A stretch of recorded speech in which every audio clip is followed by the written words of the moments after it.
Bismillahirrahmanirrahim. As-safhu wal afu 'anil muslim. As-safhu taiki bab nyepuro wal afu lan ya tegese nyepuro 'anil muslimi saking kesalahane wong Islam. Akhraja ngetana sapa Al-Bukhari Imam Bukhari an Ali radhiyallahu anhu yaqul bahasani Rasulullah sallallahu alaihi wasallam ana wa Jubair wal Miqdad radhiyallahu anhum faqala intaliqu hatta ta'tu raudata qawfin fa inna biha dhainatan ma'aha kitabun fakhuduhu minha intaliqu budalana sira kabeh hatta ta'ku sing nekani sira kabeh tumeka sira kabeh raudata ing kawasan Raudhah, kawasan Khoh nama sebuah daerah. Ini satu tempat antarane Mekah Madinah. Fa inna biha mongko sak temne iku ing dalem Raudhah dhainatan ana sisi kafilah utusan ma'aha kang iku sertane dhainah kita gunute siji surat. Fa kudu mongko jubo sira kabeh ing kitab minha sanging dhainah. Pantolak nama kebudalan sopo kita. Tak ada hal kesusu bina klan kita pokoi luna opo jaran kita. Hatta atena singgo nekani kita arrodo ta ing rodo. Faizan mengkonalikane mengkono nahnu te kita iku bizoinate iku ketemu zoina, ketemu kafilah sing buta surat. Fakulna. Mongko ngucap kita. Kebetulan sing diwawancarai sing dikhitobi nang putri akhriji alkitab. Akhriji ngetokno sira alkitab ing tulisan ing surat. Faqalat mongko ngucap sapa imro'ah wong wedok wae mama iyo te surat iku ora tak gawa ingsun. Fakulna mongko ngucap kita. Latuh krijin yektene ngetokno temen sira alkitab ing kitab awalanu pianna utawa yektene bakal cara Jawa mudani kita dan buka kita atiaba ing pira-pira pakaian. Qal fa akhrajat dawa sapa rawi fa akhrajat mongko ngetokno sapa imro'ahu ing kitab min ifasiha saking bundelane kitab atau saking gon simpenane kitab. Fatena mongko nekani kita utawa mongko nyewakno kita bi iklan kitab Rasulullah sallallahu alaihi wasallam. Faizan mongko nalikane mengkono fihi ku tetep ing dalam kitab utawa ana penjelasan ngeten utawa ana kejadian ngeten min Khatib bin Abi Balta'ah radhiyallahu anhu sangka Khatib bin Abi Balta'ah ilanasen maring manusa di Makkah minal musyrikina saking pira-pira musyrik yukbiruhum nyritakno sapa Khatib hum ing ikilah ahli Mekah tiba di Amir Rasulillah kelawan sebagian urusane Rasulullah sallallahu alaihi wasallam. Pakola mongko dawuh sapa nabi ya hatiku hatin mahada mau te opo hada utawi iki. Pakola ya Rasulullah mongko dawuh sapa hatin ya Rasulullah la takjal aliyah. La takjal lamun kesusu panjenengan aliyah ing atase ingsun. Ini sak temene ingsun niku imro'an niku siji wong. Ini kuntu imro'an. Ini sak temene ingsun kuntu ana sapa ingsun imro'an niku wong utawa sebagian wong. Mulsikon kang parek banget fi Quraisyin ing dalam suku Quraisy. Ya aku lu ngucap sapa khaten ngeten, kuntu ana sapa ingsun khalifah niku bersekutu, kula niku bersekutu kalian tiyang Quraisy. Tapi walam aku lan ora ana sapa ingsun min anfusiha itu subhanallah. Iku setengah saking dinasti Quraisy. Wa kana lan ana sapa man wong maka kang sertane panjenengan dal muhajirin sing pira-pira sahabat muhajirin. Man lagu korobatun, man tegese ana wong lagu kang tetep kedeman korobatun te pira-pira unsur kerabat. Yahmuna kang iso jaga kabeh biha kelan sebab karobat ahlihim ing keluargane ikilah al muhajirin wa amalahum lan dunya-dunyane muhajirin. Fa babtu mongko seneng sapa ingsun idza fatani dzalika. Nalikane pot ning ingsun apa dzalika mengkono-mengkono kerabat minan nasabi sae nasab fihim ing dalam ikilah Quraisy. An at-takhida ing ento ngalap ingsun indahu ana ing sandinge Quraisy utawa nggih Quraisy ngoten mawon ya dan ing siji ikatan yang menggunakan gelem jaga sapa wong Quraisy korobate ing kerabat ingsun walam af'al lan ora nglakoni ingsun bu ing ikilah perkara guys. Ing ikilah cara saniki koalisi utawa mitraan irtidad dan khalif nu manane mitraan te koalisi. Irtidad dan ing murtad antine saking agama ingsun. Wala ridon lan ora krana ridho bil kufri kelan kekafiran badal islami sause Islam. Faqala mengko dawuh sapa Rasulullah sallallahu alaihi wasallam, ama innahu qad sadaqakum. Ama ilingo ya innahu satamne Allah taala qad sadaqakum. Teman-teman benerna sapa Allah kumeng sira kabeh. Faqala mengko dawuh sapa Umar. Sayyidina Umar usul ya Rasulullah, da'ani adrib unuqa hadal munafiq. Da'ani ngalo panjenengan ning ingsun, adrib mongko ngetok sapa ingsun unuqa hadal munafiqi ing gulune iki lawan munafik. Pakola mongko dawuh sapa Nabi innahu syahida badrun. Innahu satamne Khatib bin Abi Balta iku syahida nyekseni sapa Khatib badrun yang perang Badar. Wa ma yudrika lan ora merohno ka ing sira, mar kowe iku ora roh, la Allah. Satemene Allah taala utawa muga-muga satemene Allah taala. Jelas ora menawa manane. Iku kodit tolak. Iku teman-teman mirsani sapa Allah taala alaman ing atase wong syahida kang nyekseni sapa man badar ing perang Badar. Pakola mongko dawuh sapa Allah taala ikmalu masyidum. Ikmalu nglakoni sira kabeh mak ing apa wae situm kang ngarepno sira kabeh. Fakot ghafartu mongko teman-teman nyepura sapa ingsun lakum maring sira kabeh. Panjalam konurono sapa Allah taala suratan ya ayyuhalladzina amanu la tattakhidhu aduwwi wa aduwwakum awliya'a ila qaulihi faqad dalla sawa asbid. Niku kliru la mestine la tattakhidhu lane buang la tattakhidhu aduwwi wa aduwwakum lane dibuang niku. Faqad dalla sawa asbid. Niki langsung niku kula menculot sing tenggene halaman 173 sing tengah nggih sing wa akhraja Abu Ya'la sing napa? Satu kalian berapa? Menculot berarti. Satu. Ini mau nih kalau terangkan. Napa? Ini penting sekali dalam konteks. Kalau cerita rujukan ya. Kitab ini itu kitab Hayatus Sahabat. Kitab sing spesial cerita tentang hubungan interaksi Kanjeng Nabi kalian para napa sahabat. Jadi judul dasar itu Hayatus Sahabat. Kitab ini 3 jilid. Kula riyen beli pas tahun 2009 teng Mekah teng Maktabah Anas bin Malik napa. Riyen regane 300 riyal napa kinten. Pokoknya ini 3 jilid dan saya berkali-kali mengkaji kitab ini. Mungkin suatu saat kitab ini bisa dimasalkan di fotokopi, tapi baru saya baca semua.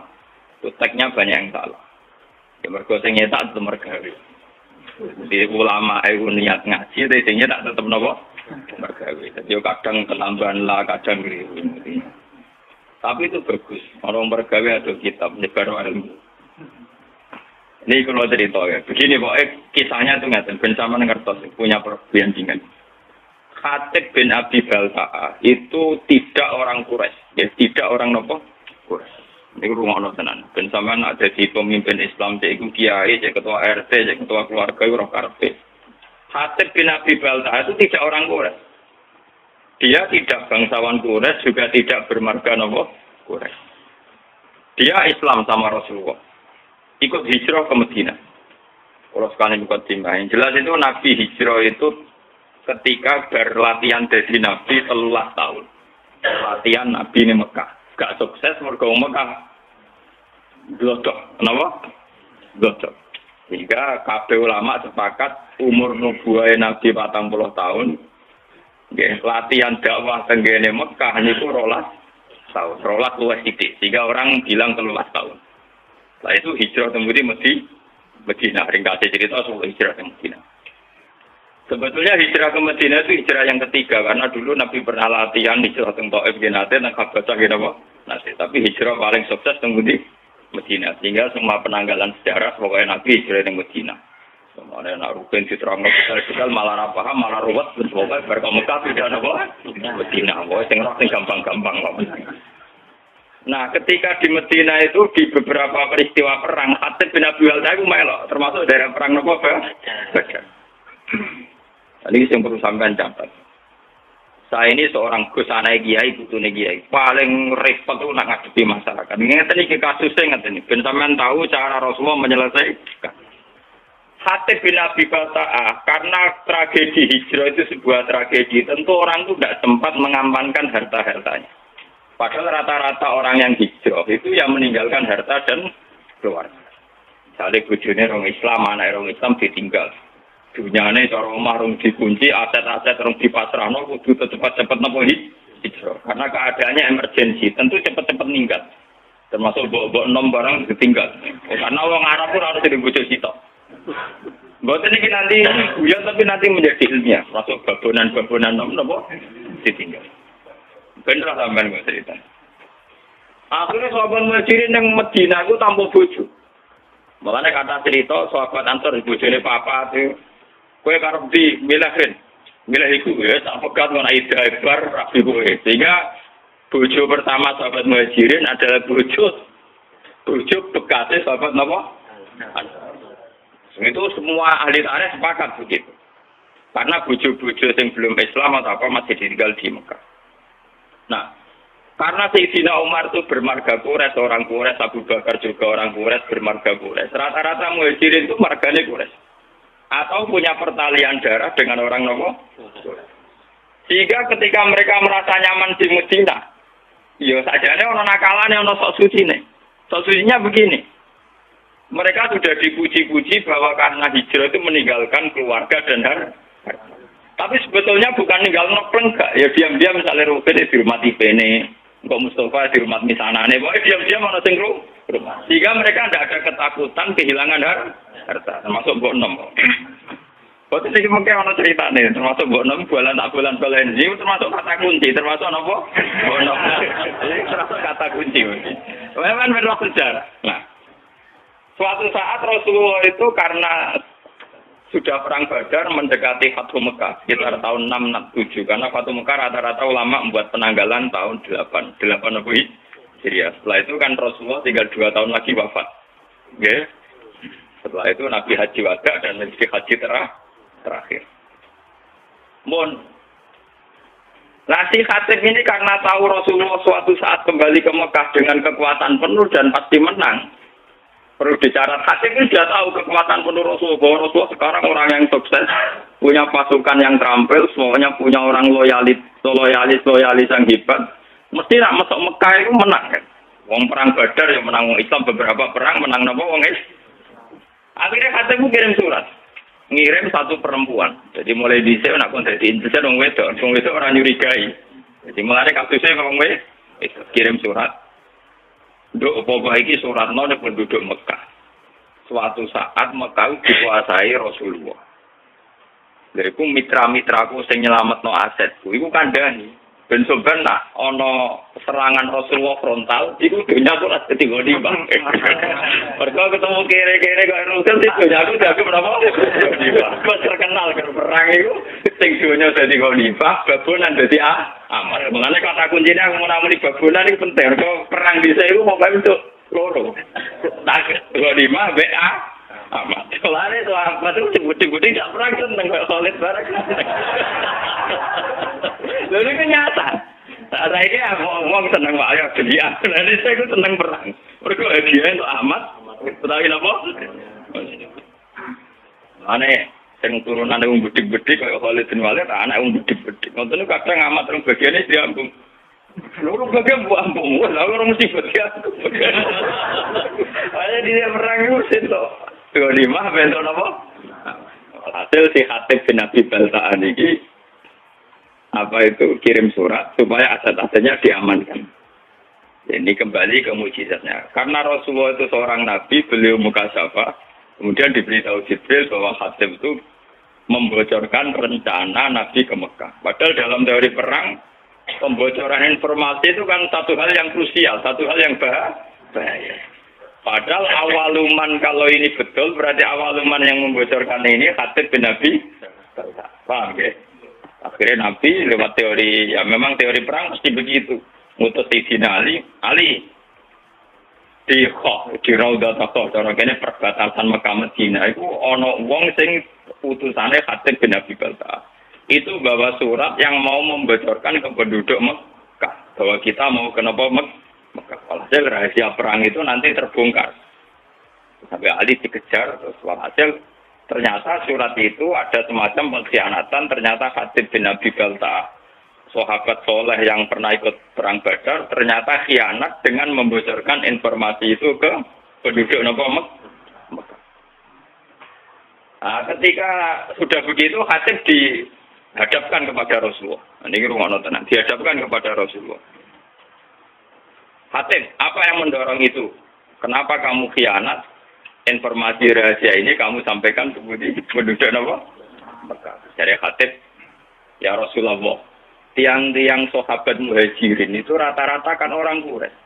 Sehingga harta dan keluarga mereka terlindungi karena mereka bagian dari orang Quraisy. Kalau saya ini tidak orang Quraisy, sehingga saya harus punya mitra orang-orang Quraisy untuk melindungi harta-harta saya. Karena tadi kalau ada teori perang, tentu hartanya nanti jadi goni. Umar karena melihat si Khatib ini khianat dari Umar, yaitu model Umar namanya mantan preman. Ya Rasulullah, Khatib sudah munafik, bunuh saja. Kalau engkau mengizinkan, Khatib mau saya nopo? Ini yang perlu sampean catat, ngaji di sini penting itu dawe Nabi. Dari kaji Nabi, Mar, kowe ora roh pangeran. Aku sing roh pangeran. Aku roh pengumumane pangeran sapa wong sing melok perang Badar dosane disepuro. Malah pangeran gede pengumuman maklum masih itu bakal kartu. Aku wis kowe aku ana mau oleh pokoke wis disepuro.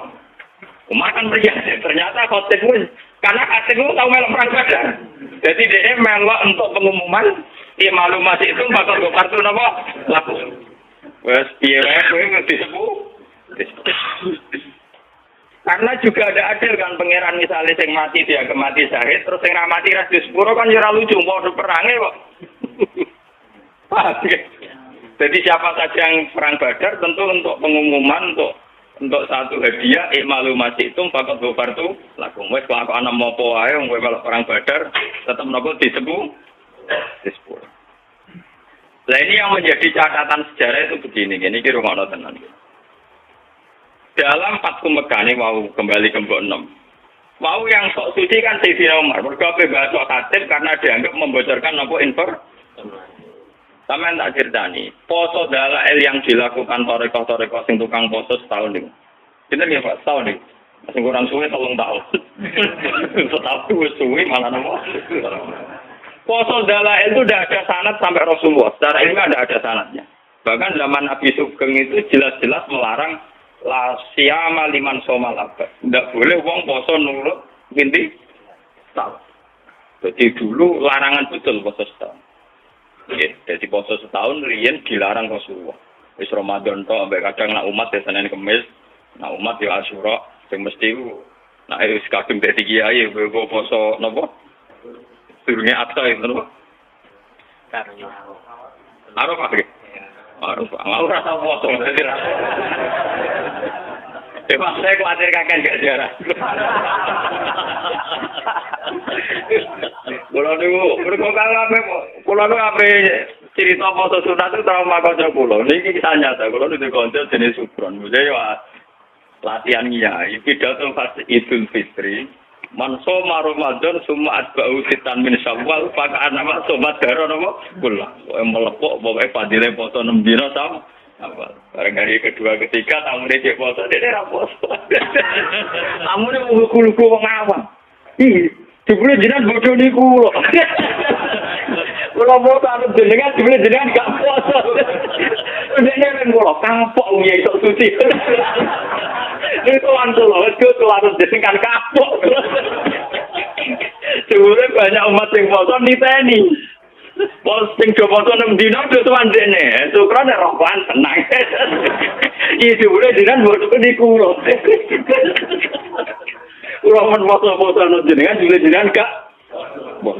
Kira teman kulo kuwapok wong kuwi tenanan kuwapok. Akhirnya saya wis berpidato fadilah mulang ngono. Jadi kulo ge ngoten ning ngomong fadilah mulang. Misale kulo wiridan kalah Mbak Mustofa. Nyabari melarat kalah beruhin. misalnya kalau cerita Fadilatul Sobri alal fakri, saya tetap kalah baru. Kalau tidak ada reputasi fakir teman-teman. Mulai kisahnya. Ini rumah tenan. Yang perlu dicatat, Umar ini balik ke foto dalail. Ketika Sulhul Hudaybiyah dan ada masalah besar perjanjian, ini masalah taring, makanya saya ulang-ulang. Ketika Sulhul Hudaybiyah antara Rasulullah dan kafir Quraisy, itu ada perjanjian-perjanjian yang merugikan umat Islam. Ini saat itu kata orang-orang kafir, Mas kamu boleh tawaf, tapi tahun depan. Kamu nggak boleh mempengaruhi orang Mekah supaya masuk Islam. Kalau sampai ada masuk Islam harus kamu kembalikan menjadi kafir lagi. Tapi orang Islam yang menjadi kafir, rasa balik nomad menjadi asal usulnya kafir. Kurang ajar maksudnya. Umar marah-marah, ya Rasulullah, bagaimana mungkin perjanjian ini Anda terima sementara semuanya merugikan umat Islam. Ini perbatasan Hudaybiyah. Perbatasan apa? Hudaybiyah. Ini rumah tenan. Muatat umat, ya sok suci muatat. Umpama nak kaji Nabi perang mawon timbang ino, timbang nopo? Ino. Dari kaji Nabi. Orang marong. Aku rene niat umroh. Padahal niku Nabi niatnya nopo? Umroh. Aku rene niat umroh, ora niat perang. Kalau ini orang bawa alat perang mer. Lalu lucu. Mereka kaji Nabi ya tahu disangsikan sampai belum pernah Sayyidina Umar bantah kanjeng Nabi dan menyangsikan kenabiannya kanjeng Nabi kecuali dalam peristiwa Hudaybiyah. Kanjeng Nabi yo duwe seni. Soalnya kanjeng Nabi ketika mendekati Hudaybiyah itu Nabi ketok senyum-senyum seneng. Nabi ya aneh, seni. Ketok senyum-senyum. Takoki Mbak Umar ya Mbak Abu Bakar. Ya Rasulullah kenapa engkau kelihatan sumringah seneng? Barusan tadi malam. Laqad unzilat alayya lailah suratun ahabbu ilayya mimma talati samsu. Aku bantuk surat yang informasinya itu sangat menyenangkan. Wah, aku luwes seneng timbang donya saiki ini. Nah, termasuk surat itu laqad qulunal masjidal harama insyaallah aminina muhallikina napa rusakum wa muqassirin. Ini surat Fatah. Bahwa orang Islam dijamin masuk Masjidil Haram aminina dengan keadaan tentu. Sahabat itu seneng, wah iki kasil tenan informasi Nabi kan gak ngarah salah. Wah, kasil tenan iso tawaf, iso demot. Ternyata Sulhul Hudaybiyah ada problem. Ini rumah orang itu Hudaybiyah ada apa? Problem. Umar di kesempatan. Lu jenengan dhewe sing diceritakan ayat nak kita bakal latat luna Masjidil Haram insyaallah amin. Kok malah kejadian yang ngeten ra iso mlebu Mekah. Jadi Nabi cek jawab aja. Ya tapi ayat iku ra muni tahun iki, Mas. Ning ayat iku ora tahun iki, Mas. Ya Umar itu, Umar kotor gue sing ada nomor berapa. Wes, gak terima deh, tak Abu Bakar. Abu Bakar siapa yang mana? Abu Bakar malah lebih halal tak kemana? Tapi kan ini Allah, Mas. Mari kita cerita, mari kita bahwa sahabat itu memang sambil sampian itu buat tenaga problem-problem sosial. Atas kulun nal Masjidil Haram apa? Insyaallah tuh kalau kena kiai mesti enak. Apa enak? Ya kan harus jaminan saiki. Betul kan? Repot. Tak sebenarnya rapper kan. Yang timnya mati tenan. Nah, ini walhasil terus. Itu Umar saking mangkel deh. Di luar kendali sampai ketuncut mending. Ketika informasi itu di luar dugaan, dia kan nafsirkan kalau aminina ya sekarang ya, kenapa? Ternyata tidak jadi sekarang. Jawab Umar sampai Nabi ditanya gini di luar kendali. Alas ta Rasulullah, tapi engkau tetap Rasulullah dan masih Rasulullah. Aku mau jawab kaget sesuatu. Maksudnya biasanya yang informasi kan terus banget. Nah kali ini merasa ganti alas ta. Jangan-jangan kau sudah ada Rasulullah.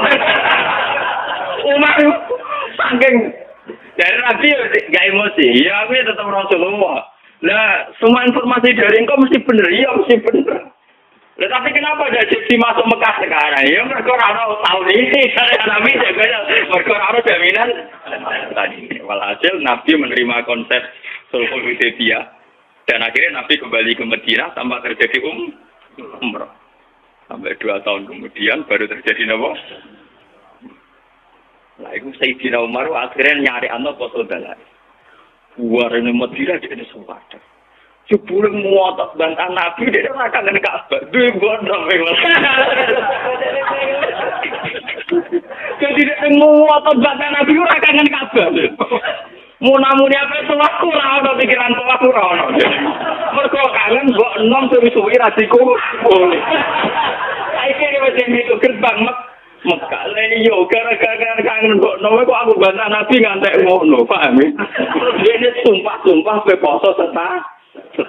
Mulane poso setahun niku sanate dalil ila Umar radhiyallahu anhu iku ngaparo ngempet mbok enom. Nganti banget sinten? Mulane terus dadi mitos nak foto dalail nyebur dosa. Mergo dosa bantah Nabi kelebur, mulane dosa ringan-ringan kemarin. Niku ceritane. Sehingga Umar lah awaluman sing mensyariatkan poso napa? Gara-gara mangkel. Gara-gara mbok enom wae dekne bantah Kanjeng Nabi modho ning Ka'bah. Kok sithik-sithik meneh kangen toa. Kan nang teke dhewe ora ana kamus toa ora. Wae, kamus toa mboten en. Lah niki balik sang Khatib bin Abi Balta. Khatib ini pula juga di mbok enom di keluarga. Paham ya? Nah, mulane kula ini yang kaitan dengan saya dengan para anak-anak kiai. Maksudnya sing waras sing belum mikir agama. Niku memang kesulitan. Misalnya saya ini hafal Quran, saya ngapalkan hadis. Sampai sekarang saya masih belajar, masih berburu kitab. Ya, masih berburu kitab. Dan saya menikmati belajar agama, menikmati mulan. Tapi kan tidak semua orang Islam yang punya nasib kayak saya. Yang punya nikmat kayak saya. Jika saya tidak bisa, ada orang Islam kok dorong pokoknya yang berhafal Quran, ngalim mesti ditanggung pengiran, tidak bisa. Mereka ada yang dari keluarga yang punya tradisi kerja. Kadang dari keluarga yang logikanya harus PNS. Dari keluarga muslim yang baik, tapi logika wong kudu nasibnya jelas, duit toko, duit pekerjaan, dan sebagainya. Ini harus kita maklumi. Harus kita apa? Maklumi. Kalau tidak nanti Islam ajur-ajuran. Seperti ini. Rasulullah ketika Umar tidak menerima kesalahannya Khatib bin Abi Balta, dia agak munafik. Mereka bocorlah informasi. Tapi ketika Khatib menjelaskan ke Rasulullah, gini ya Rasulullah, orang-orang muhajirin itu tenang saja di Medina. Karena mereka sadar keluarga dan hartanya diurus kerabat-kerabat mereka. Saya tidak punya apa-apa, saya harus punya kiat-kiat untuk hartaku. Tapi apa kata Rasulullah? Ternyata Rasulullah, ya kamu ada kepastian dari Allah bahwa Ta'ala innahu qad sadaqakum. Allah benerno alasanku. Tiga mana ngeten, saya ini anaknya kiai. Bapak saya kiai, mbak saya kiai. Umpama aku sangka ngalim nganti tuwek nganti matek ra di pekerjaan. Pokoke germulang istiqomah abah kasah. Kuwi wis gede prestasi. Temulajan to kere lunak-lunak kukar-kukur ngono wis gede prestasi karena ukuran sukses anak kiai mulang istiqomah. Bayangno misalnya keluarga yang matre atau PNS atau apa. Kan nggak mungkin ngomongin jaga prestasi. Udah orang jelas. Nah tentu santri-santri soleh yang dari keluarga ini jangan salahkan orientasinya bisnis. Karena ya itu tadi konteksnya beda. Lalu saya biasa debat sama Gus sampai maki-makian. Ini cerita-cerita ilmiah saja bukan.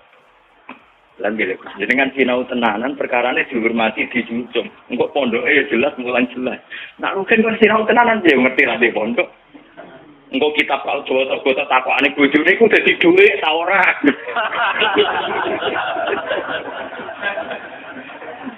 Lenda kan konteksnya beda sekali. Tentu dari keluarga yang punya kesadaran, keluarga saya kan gak ngerti takok. Gak kena sinau untuk apa kan enggak. Bapak saya ada pernah tanya gitu, bapak juga ada pernah tanya gitu. Malah narang alim kapan mana? Ada kiai jarang alim. Nah ini kan ya kasusnya Khatib kayak gitu. Makanya ini ya, kenapa ini saya ajarkan di sini biar apapun kebaikan yang kita sarankan jangan digeneralisir, jangan disamaratakan. Kebaikan tetaplah kebaikan meskipun dengan varian yang berbeda. Saya di desa saya itu berkali-kali kalau saya diberi kesempatan ya saya 5 tahun itu pidato sekali, jarang kali tak mau pidato.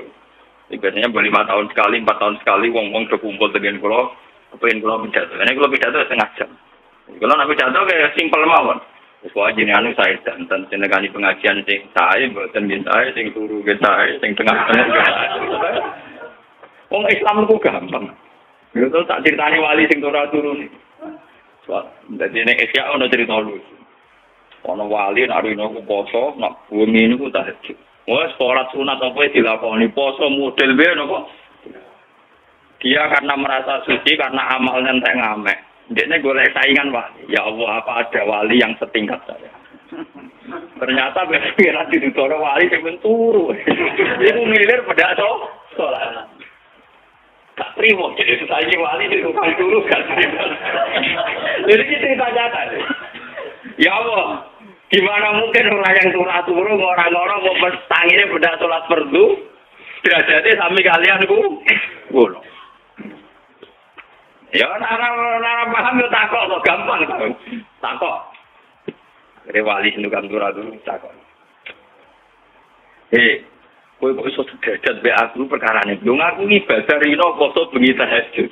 Kok kowe turu sederajat ambek aku. Dari wali sing teratur. Lah iya, kowe kok rewangi ngono tujuan mesti cita. Ciri utama agama itu satu, yaitu takwa. Dan ciri utama takwa itu satu, ninggal mati. Dan tidur itu paling efektif ninggal mati. Wes ra kowe poso langgar ning pasar tetep bekar-beker.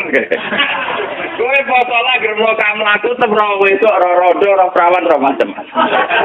Tetep bersih aku ning kamar, terus aku mau asal kok ngaris pokoke. Wes ada tanam delok wedok mek aku tetep bersih aku. Wong aku ning kamar tuh ora. Ki wae ciri utama takwa ning maksiat dan turu paling efektif. Sadar wali sing waktu. Benar benar. Yo lho iki ilmu kalau sampean niru ya kena ya ora kena, tapi cerita ilmu. Tapi itu memang nyata, tentu orang tidur lebih tidak berisiko mati. Ya dene cerita, ciri utama takwa ninggal maksiat dan tidur paling efektif ninggal nopo? Meriang wali sing tukang ibadah. Iya, aku yo mau kamar kok sih ngempet ora usah ngempet apa ning kamar. Paham ya? Ini satu perbandingan. Terus selama ini kita kan misalnya lagi senang pengajian. Ngono pengajian kok ora tekono kakean kok gak teko. Padahal dalam pengajian itu kita pasti bilang ngrumat anak iku ibadah, ngrumat ibu iku ibadah. Lah sing ana kan pengajian malah saiki nglakoni sarana iku ngrumat anake mbok ning omah. Paham? Mulane kiai-kiai sing balik kula kandhani. Kita ini tidak fair. Karena kita senang pengajian, kita jadi mubalik terus bilang ono pengajian barang apik kok ora teko. Padahal dalam pengajian itu kita tetap ngomong ngurmat ibu iku apik, ngurmat anak iku apik. Lah ngomong sing ra teko malah wis nglakoni iku.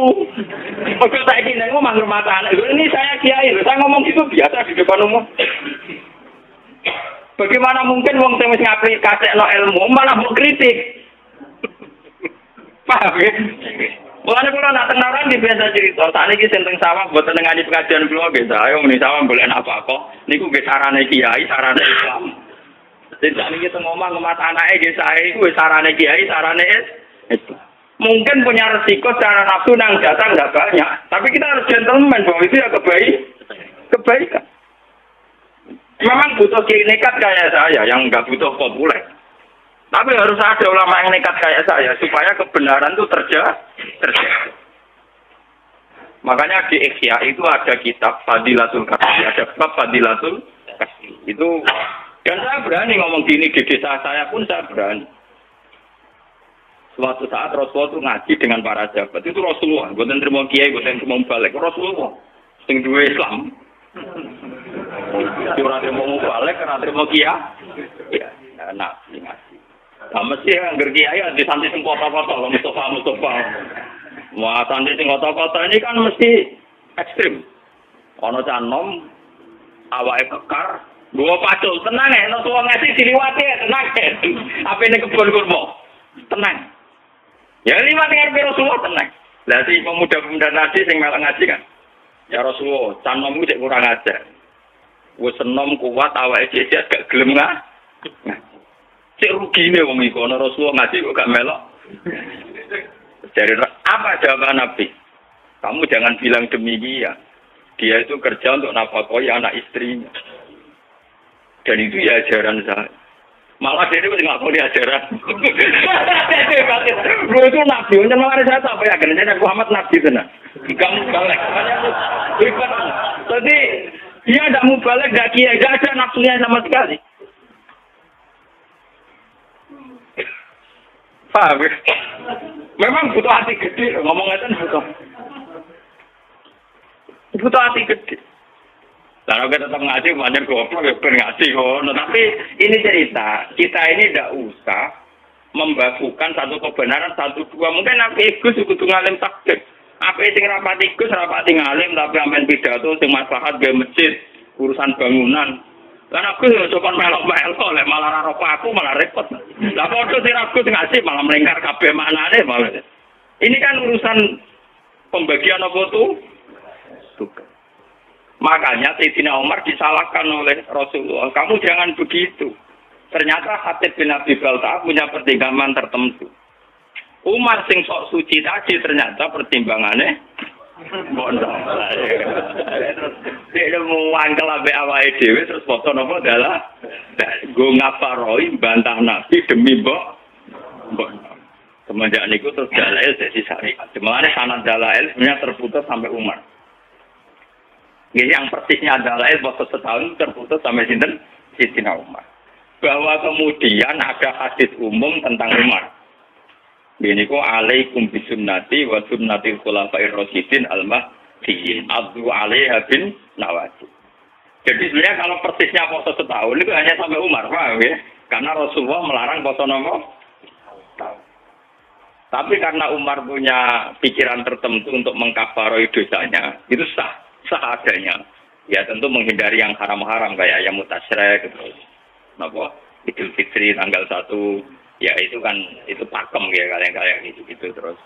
Sebagian ulama nambahi ayam musyak, ya musyak kayak tanggal pinten antara 30 dan apa? Tapi itu sebagian ulama. Sebagian lainnya tenang mau. Kudu kabur. Jadi orang ulama yang mengharamkan puasa ya musyak berarti tanggal pinten 30 atau 29. Sebenarnya yang potensi jadi tanggal 1 Ramadan. Lah ulama itu mengaramno aku setuju. Setuju kula aku ben malaikat itu jelas. Saake malaikat menyenangkan diharamno. Saake malaikat begini, kita ini kan misalnya tahu falak ya. Sekali 1 Ramadan itu kan harus puasa atas nama Ramadan. Kalau orang yang biasa dalail tidak pernah jeda. Dan itu terjadi sak. Misalnya orang khilaf Ramadan itu apa Senin apa Ahad. Orang masih nopo? Tentu aturan fikih kan itmam. Itmam misalnya nunggu selesainya 30 saat. Ya, 30 hari ya, nunggu 30 hari. Ketika itmam selesai kan dia mau tidak mau harus bagian dari Ramadan. Tapi itmam kan juga ada masalah. Sekarang fikih-fikih modern itmam itu ada masalah. Masalahnya gini ya Pak. Misalnya saya meyakini Sa'ban itu sudah itmam 30 hari. Itu masalahnya kan penanggalan 1 Sa'bannya saya misalnya Ahad. Coba bagi orang yang awal nanggali Sa'ban itu Senin. Itmamilah kan yang mundur. Paham ya? Makanya di fikih-fikih modern sekarang, istilah Ramadan ditoleransi sampai 4.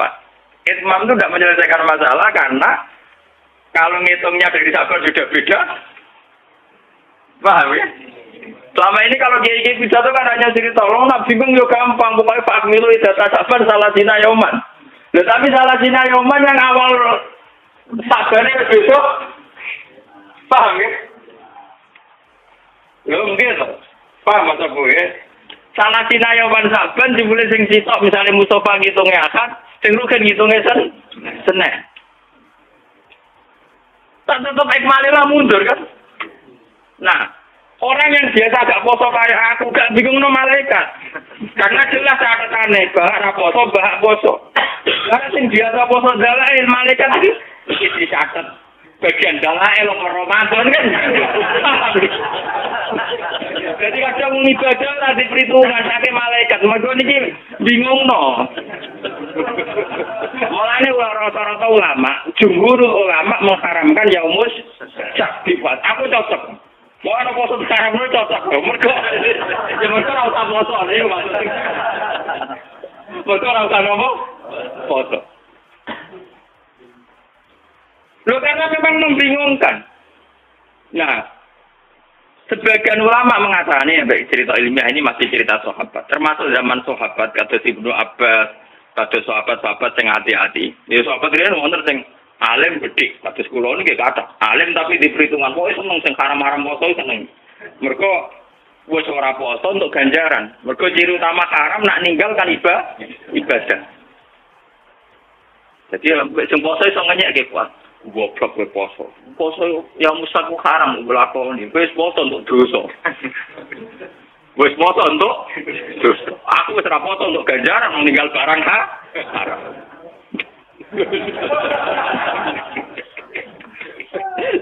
Menangan terus kalau seneng. Ana ulama darani yang mustaki poso haram. Jadi sing nglakoni poso dosa napa ibadah? Dosa. Sing ninggal ganjaran apa? Mana aku seneng ulama sing darani. Nah, terus ulama-ulama sahabat sing soleh-soleh kate Ibnu Abbas Ibnu Umar debat. Sebagian sahabat darani, ya musak tetep pasani wae. Piye wae ya musak itu potensi bagian dari Roma.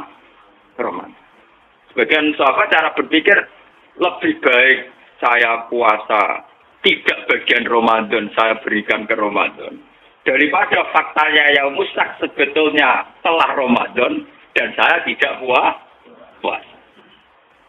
Paham ya? Bolak-balik tinggalnya keliru meneh. Kenapa yang keliru meneh? Kalau yang biasa agak puasa kaya aku terus puasa pangeran besok, bah mesti wedi ra nglakoni Roma. Tapi nek biasa dalail, rutinitas to ora. Kan mergo mlebu ning rutinitas. Potensinya salah lagi. Makanya ana ulama sing nyiasati dalah elu kon nilangno, kon ninggalno, sedurunge rong dina ya mus. Mergo ngoten niku resiko napa? Resiko antara rutinitas dengan meyakini bagian dari napa? Nah, bola-balik dua pendapat ekstrim di fikih, biasanya yang ketiga terus nakalan. Sok bijak tapi asline nakalan, mergo untuk pendapat loro. Paham ya, agak tunggalnya tengah-tengah mergo ora melok debat.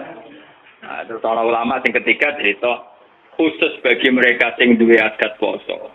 Cek dalail cek Senin Kemis, ketika hari rutinnya puasa jatuh pas barengan Yaumus Sak, maka tidak jadi haram. Tapi sebenarnya masalah itu tidak selesai. Kalau tidak jadi haram itu mewakili Ramadan, itu mewakili adalah tetap nggak ada malaikat PR, tetap nggak ada malaikat apa? PR. Paham ya? Kalau itu dulu zaman sahabat itu sudah berdebat. Bon globalin balik ya tentang cerita kitab. Jadi Khatib bin Abi Balta itu punya masalah sosial yang beda dengan para kebanyakan sahabat. Jika harus dimaklumi. Sama seperti saya sekarang rasanya jadi kiai itu ngoten. Kalau kita tidak punya pondok salaf sing spesialis ngalimno wong tahqiq, yo ora ono wong ngalim tahqiq. Soale pondok nak kurikulum, golek wong ngalim tahqiq kange. Tapi ketika kowe anti ijazah, yo repot. Tidak semua santri kepengen ngalim tahqiq karena dari keluarga yang tanya ijazah. Dan sebagian santri wis ora kepengen ngalim tahqiq. Pokoke untuk ijazah wong pondok salaf lah tetep ora alim tahqiq. Nah, jenisnya ini angel rumah tangga. Misalnya kalau orang di orang alim tahqiq, di orang ijazah. Kalau Banyuwangi terus gue bujuk. Yang orang reputasinya sudah gitu. Dan itu dilemong tua nih kira-kira dong nggak golek nol ya sudah.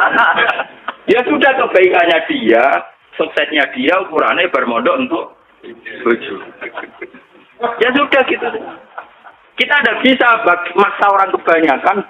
Pondok itu bisa maca Bukhari, Muslim. Ya kadang kita hanya misalkan pokoknya sholat madhep ngulon, kita nak salam yang ngalor sih ya sudah. Ya pakai ukuran-ukuran gitu. Paham ini penting kalau aturakan. Ternyata Rasulullah piyambak cara pandang begitu. Khatib bin Abi Balta dimaklumi karena setiap orang pasti punya kodrat, punya insting, punya fitrah untuk melindungi harta dan keluarga. Paham ya? Sehingga ketika Khatib bin Abi Balta'ah bahkan dianggap mengkhianati Rasulullah, dimaklumi oleh sinten Rasul.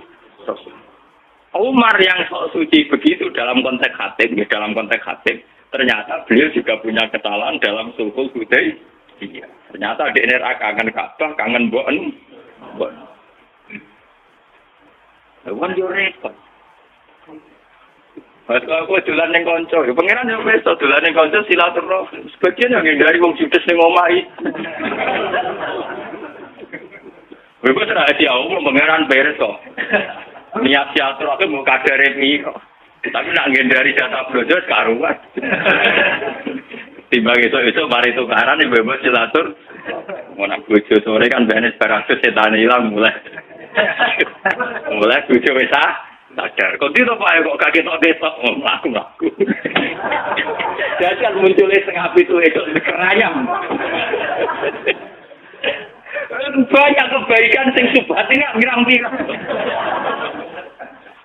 Kebaikan sing napa? Subhat. Sawangane kangen Ka'bah. Jebule plesir ngono wae. Jadi ini terbelit masalah korupsi. Kurung-kurung nak multajam donga mustajam. Nak menawa bebas kok korupsi moro Ka'bah. Jadi Ka'bah delok-elok. Nak menawa iso nyapati terus bebas kok napa? Terjerat napa? Ini Ka'bah kayak khawatir ngadep ngono. Ya itu kan sudah gitu itu ya kayak kasus di Umar kok tadi. Umar wong saleh tenan dikafari poso setahun apa ngomong gelem. Paham beda sini kan sampean ngertos. Kenapa saya milih kitab Hayatus Sahabah? Kalau kitab-kitab tasawuf kayak Hikam, kayak Ihya, itu dikarang orang-orang yang sudah dekat Allah tapi tidak mengalami kasus sosial yang nyata. Beda dengan Rasulullah, beliau seorang sufi, seorang ahli ilmu hakikat. Tapi ngadepi konteks sosial yang berbeda. Dan beliau harus dihadapi. Itu kan ngeri betul. Beliau atas nama pemimpin besar dan atas nama profesional urusan militer, informasi memang nggak boleh bocor. Sehingga beliau serius sekali ngutus sahabat untuk menangkap utusannya Khatib bin Abi Balta'ah. Dan itu kalau dalam teori militer bisa dibunuh Khatib itu. Karena membocorkan informasi. Itu secara teori militer. Tapi Rasulullah kan tidak hanya militer. Tahu teori militer. Beliau juga seorang nabi yang pemaaf. Jika atas nama nabinya beliau harus memaafkan. Berarti beliau sudah melakukan dua hal. Atas nama teori militer harus mengamankan informasi, tidak boleh bocor. Sehingga Rasulullah mengutus Ali untuk mengamankan surat yang rahasia. Tapi atas nama nabi beliau harus memaafkan. Bagaimanapun kesalahan itu tidak kesalahan fatal. Itu kan tidak gampang. Ketika sama jadi kiai, di satu sisi peraturan bodoh harus ditegakkan. Bocah nyolong kudu diboyong misalnya. Bocah pacaran, sing nemen kudu diboyong. Nah, tapi misalnya kita koi pangeran, Pak Yai, itu tak ada senu kiai bedadani, uang nggak mau ngambil bedadani malah boyong orang itu bedadani uang boyong. Memang itu menjadi perdebatan para kiai. Sampai sekarang semua kiai soleh yang saya temui itu punya nurani mesti paradigmnya di situ. Lah Gus pondok anu pelaturan ya ora mungkin. Tapi ketika pelaturan dieksekusi secara ekstrim, itu ya ora khase ya. Saya ini kecil saya mondok di pondok besar. Itu saya pernah ketua pengurus. Itu paling pernah suatu saat misalnya ada anak itu maling diboyong. Ketika diboyong ketemu ibunya, kebetulan bapaknya itu di sawah. Wah Gus betul temu pondok maling. Mungkin anak kula dibuasok kalian bapak. Wong kula pondok, kula mun ngertos anak kula tukang nyolong. Dadi kula pondok ben mari. Lan ajaran boyong nggih terus nyolong terus mawon. Dan itu ngomongnya seorang ibu yang tulus. Kula tuh pun ngertos Gus, nak penyakit anak kula niku nyolong. Mulane kula pondok ben mari. Iya, pondok. Kan tidak mungkin pondok sama pelaturan. Pelaturan tidak apa-apa, terus kan tidak mungkin. Tapi ketika terlalu ekstrim menerapkan itu, terus kemudian kapan kita terbiak? Kapan kita memperbaiki manusia? Nah, pada kurikulum saya langsung bayar, Bang. Sekolah kurikulum sebenarnya kan aturannya lebih jelas. Ini kriminal atau ora, nah kriminal dilapor polisi biasa mode. Ya sudah begitu. Lah Rasulullah itu yang ngalami kayak begitu. Termasuk ini cerita seterusnya nih yang enggak masuk di fotokopi tapi kalau terangkan. Suatu saat ada orang pencuri. Ini kalau terangkan sing di halaman 173 gitu. Yang enggak ada di jaringan tapi tulis saja 173 Hayatus Sahabat 2 nih. Suatu ketika itu ada orang mencuri. Ini rumah dosen. Ketika mencuri dilaporkan ke Rasulullah. Karena sudah memenuhi syarat dipotong tangannya. Karena melebihi 1/4 tempat dinar. Itu sama Rasulullah itu ketika diputuskan bahwa ini mencuri betul. Saksinya juga betul-betul meyakinkan kalau mencuri betul. Rasulullah sebagai imam memutuskan. Tegakkan hak. Ya tegakkan apa? Hak.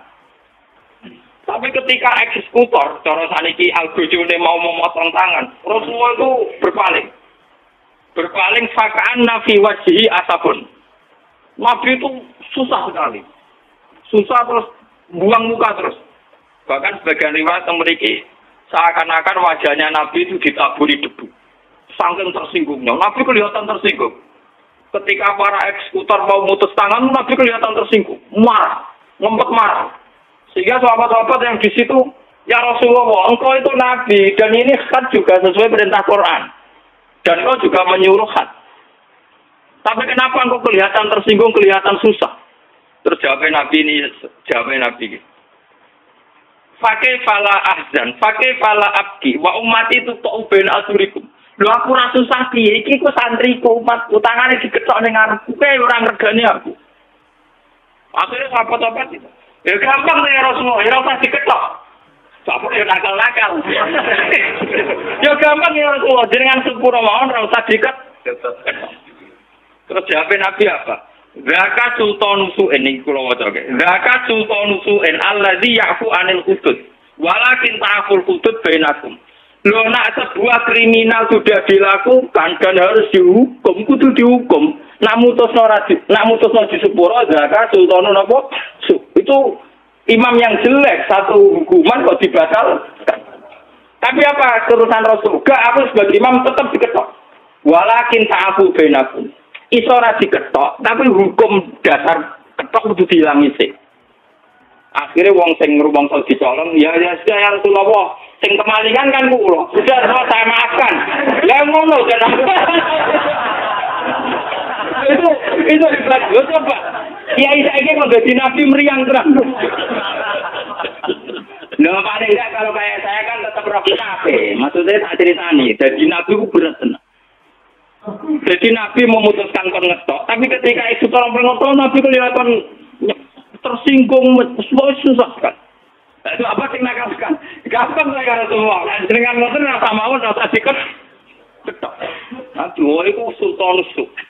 Itu imam yang buruk sekali karena ada hal yang terbukti salah orang hukum. Tapi hukuman itu iso mbok batalno. Walakin ta'afu bainakum. Ya asal sing duwe hak nyepu. Sehingga teori hadis ini pula yang mengilhami hukum-hukum fikih seluruh dunia. Kisos wong mateni rugen, misalnya kudu dipateni.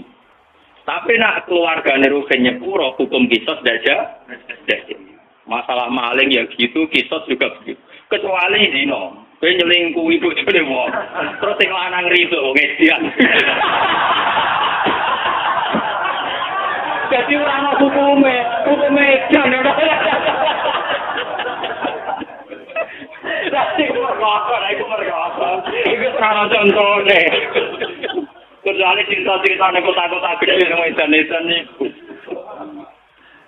Wah, iku ora ana barane wale kula niku wis ngalim ngene sik kalah mek kanca kula. Gus kula ora ngalim kalah mek jenengan, Gus. Tapi nek guyonan hukum tetep pinter kula. Dene sauri-uripe ngaji mek kula, tapi nek urusan guyonan hukum menang dekne, pancen ora ngalim anu teke akeh. Itu nate nangkep kula. Gus, jenengan tak bedhei, nek iso lho. Kaya nang ngalim kula ngakoni kalah, nek iso jawab niki. Dosa napa sing Allah ya ora seneng, setan ya ora seneng. Umumnya dosa kan setan seneng. Iku setan ora seneng. Apa nyelingkuhi bojone setan. Iku Allah ya ora seneng, setan ya ora. Kurang ajar. Jadi dia nunggu untuk dosa sing apa ya ora seneng setan. Yo aneh banget. Oh, botriso. Iku nyelingkuhi. Ku Allah ya ora seneng piye zina. Setan ora seneng ya bojone. Allah karib. Mulane saiki mulane minuman keras nak diombe wonge mati kita setan. Wong minuman setan diombe. Setane gak terima. Allah ora seneng perkara minuman setan. Setane ora seneng. Mobil dicupek. Mulane hubungan berat biasane mati. Kok Allah ora seneng? Kok nak maksiat setan seneng, jane setan nulung. Iki lah ora nulung, mergo mangkel minumane dientek. Lah ya, kok apa kok tekem lah ya Gusti ora ngalim kudu ngembangno ngene iki. Nek iku sing nyarano kula.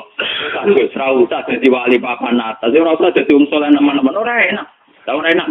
Mau nang swarga bareng Nabi Ibrahim Muhammad iso rokokan. Soalnya biasa-biasa wae kok tetap awal kula santai gitu. Nak soleh nemen keluargane awak Nabi meriang gitu. Masuk aku gila-gila terus kan. Kayak jadi keluargane biasa wae kok nak kangen Nabi sowan. Lah iku carane yo soleh yo nemen-nemen gitu. Lah yang dene wijine rasional urusan ngono. Omong kita ya blogger tapi nak urusan ngono dene. Ya muga-muga rezeki utek ngene kok. Bang, terus ini memang kenapa ini saya dari rumah niati bahwa kitab ini difotokopi. Memang kita sebagai tokoh agama merespon itu fakta-fakta sosial yang macam. Tapi apapun itu sikapilah meneladani Rasulullah Shallallahu Alaihi Wasallam dengan mengkaji kitab-kitab kayak ini. Sama anda harus gimana sudah ini kita dikarang oleh ulama hadis sahabat itu terkenal. Saya di Mekah umroh itu 8 hari tiap malam itu ngaji hadis sahabat. Cari sese yang sedang ngajar hadis sahabat. Jadi saya umroh 9 hari itu kalau malam belajar Bukhari dengan hadis sahabat. Ya saya memang niatnya sinau. Umroh wiridan ya kuat. Jadi yang berkonco-konco enggak umroh lagi, Kak, pisan aja cukup. Sinau aja. Karena pikiran saya sederhana, saya ini ulama, ora usah kon umroh bolak-balik. Wah ulama ya benar kitab Iqra bismillah. Ora ono niku Quran dimulai tuh bil-bil ora ono. Pertama yang kon maca. Nabi Adam pertama digawe wa alama adamal asma. Berarti semuanya itu dimulai dari unsur ilmiah. Ora ono cerita liyane ilmiah. Lah aku ulama, jadi sebenarnya sinau. Lara kesampean. Kabar-kabarnya kalau di depan Ka'bah itu orang tidak boleh bawa kitab. Karena Wahabi itu aktif. Selain yang baca Quran, biasanya nopo di Juhura. Kalian naskar-naskar. Nah, kalau ya goblok. Kalau kitab kayak Bukhari itu kan standar dunia. Orang Wahabi juga mah. Jadi kalau saya jam 2 itu belajar Bukhari sampai subuh. Ya, hanya gitu kan sepi.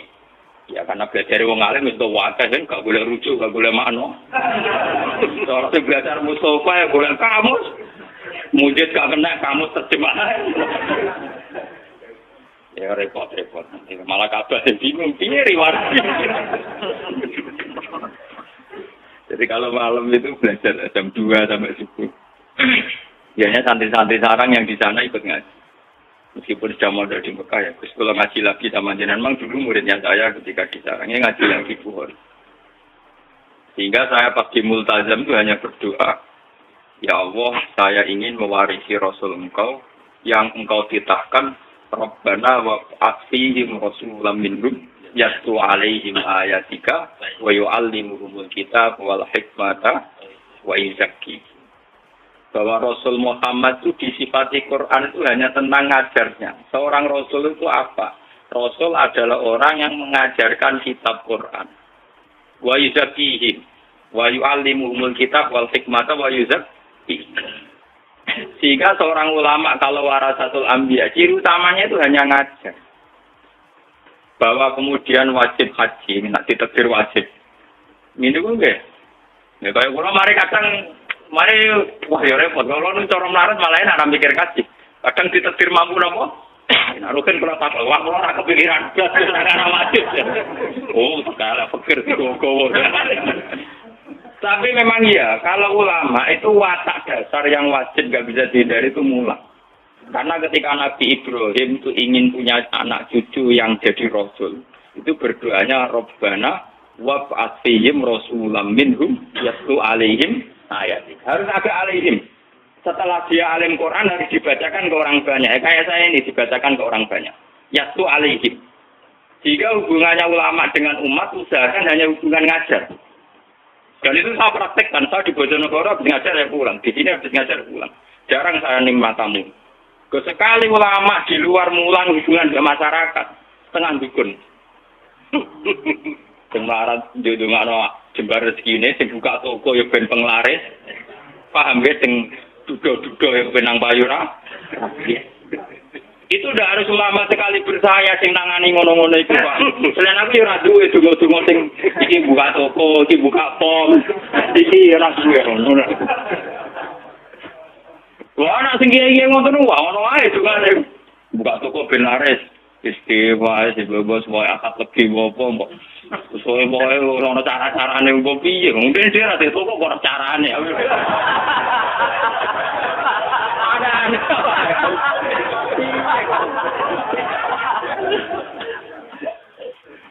Mulane kula nyuwun tenan kula bola-bola. Wah jenengane hubungan kula namung ngaji mawon. Rasa sowan-sowan kudu. Kula ini bukan mendesuane. Model untuk selengane dan berwaya recep mula tenyoro tenan kula. Ini kula cerita kalian dari Lukman. Di Rembang itu ada pondok besar kawasan santri. Niku teng kawasan Sedan. Niku keputusan niku haflah akhir sana ngundang kula. Ngundang kula kan pidato itu kacan aja. Kalian seorang kiai. Yang jelas, kalau calon muka lagi lah mau itu aja. Panitiane soal kok. Nih Gus, boleh jeneng kiai-kiai pun persona jenengan tak gelem pidato. Tapi ini ke dapur karena ini sudah keputusan para kiai. Nah, aku kiai kok duduk keputusan kiai malah lucu kok. Aku kiai, jadi ra wajib duduk keputusan apa? Sama panitia, waduh yo selalu.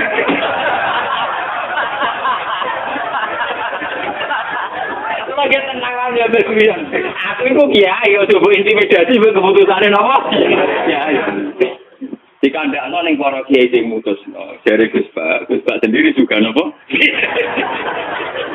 Akhirnya kapan-kapan ketemu ke ketua kiai.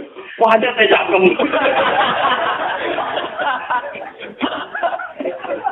Wah, aku ngundang kowe ra mergo saking takzimku ben wis ya ben ngomong kene untuk barokah ngalimmu ngene-ngene. Aku rabakat. Nah sebetulnya itu ya, bagaimana dia nak sengmun bakat pidato, gak monggo, nak rezekinya kau menapa? Tapi nak seng kasus kulo nu amun juga. Di sampean kecewa, ulun pulang balik. Wingin untuk kamu ke situ foto, Gus niki kudu jenengan pidato itu. Kulo mau nado-ado sowan mriki mosok boten jenengan turuti. Jangan tuh ya, nah, model aku nulis kowe ora gono masuk kok. Kowe aneh-aneh. Aduh, kon ngergani aku dari situ Bondo Rembang wae. Lah aku nuruti kowe ya aso marane bono. Karena kowe mentolong ngel-ngel kiai mom. Mboten Gus boten. Nyuwun barokah mawon. Nggih kula kapan-kapan kalian pengurus pondok mriki mon sowan ngaji. Ha ngono apik, waras ya. Dari memang saya itu bukan bapak ya. Artinya ya kalau yang bakat pidato nggih monggo, sing bakat mubalagh nggih napa monggo. Sing bakat ngalim yang statistik yang terdokumen kayak saya sudah di sini saja. Biar ada tradisi setiap ilmu itu ada marojek.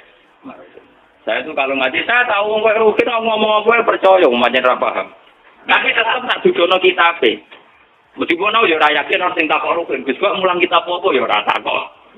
Tapi secara akademik, standar akademik sebuah ilmiah harus ada rujuk. Dan rujukan harus diketahui kitabnya apa, halamannya berapa. Ini sama enaknya. Paham ya? Makanya yang bakat kayak saya sudah begini terus. Mungkin sampai mati. Tapi nak mati ini suwe-suwe kan ya suwe-suwe itu. Sempen umur suwe-suwe lorong. Kalau niku mau umur tua gara-gara trauma.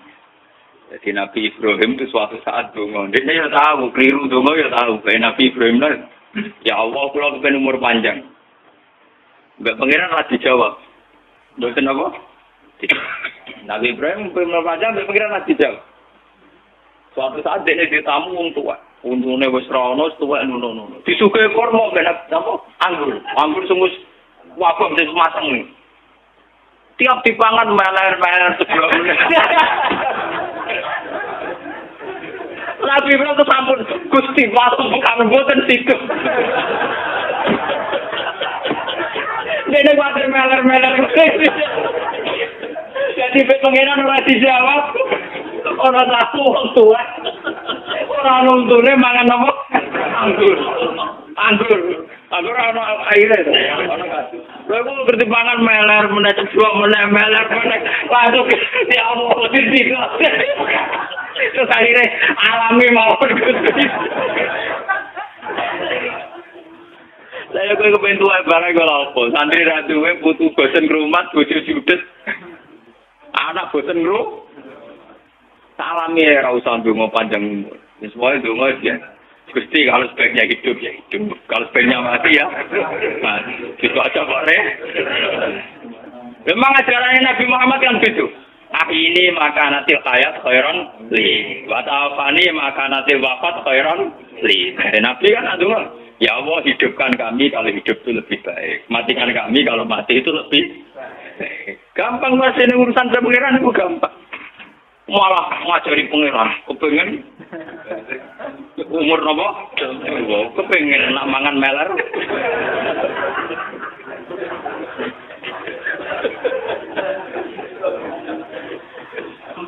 Paham gitu, terus ini tengah-tengah gitu.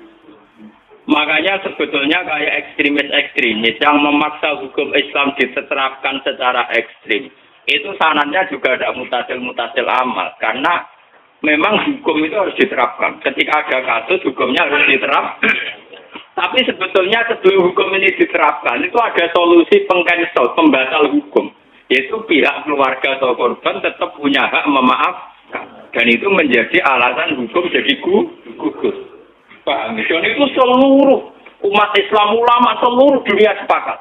Misalnya kisos, itu bisa hukum dipancung karena membunuh orang. Itu bisa gugur karena sebagian warisnya terbunuh, memaaf. Begitu juga maling. Makanya akhirnya untuk Nabi, warung Nabi hukum, ya sudah kalau Rasul jangan dipotong kok gampang. Orang itu, seorang imam harus mengeksekusi keputusan. Tapi jenengan ketok ngoten ketok sumpah ketok apa. Nabi cerita walakin tak aku bedakum terus njare kurbane. Ya Rasulullah dikimati kalau bebas dong. Sakit. Ya sudah selesai. Jadi sebenarnya selalu ada solusi seperti kisos. Makanya walaupun pilih kisosi haya. Tapi ya ada aturan seterusnya. Paman ufiya lahu min akhi seun fatiba'um bil ma'ruf wa ajrun ilaihi bi. Terusannya ayat kan indah sekali. Dzalika takhfifum mir rabbikum. Aturan ini menjadi ringan karena menjadi fleksibel. Menjadi apa? Fleksibel. Aturan tegas pembunuh harus dibunuh diharapkan meminimalkan orang-orang supaya tidak mudah membunuh. Karena kalau membunuh pasti secara hukum dibunuh. Tapi meskipun secara hukum orang membunuh harus dibunuh, ada satu pengecualian. Kecuali pihak waris maktul, waris yang terbunuh memaaf.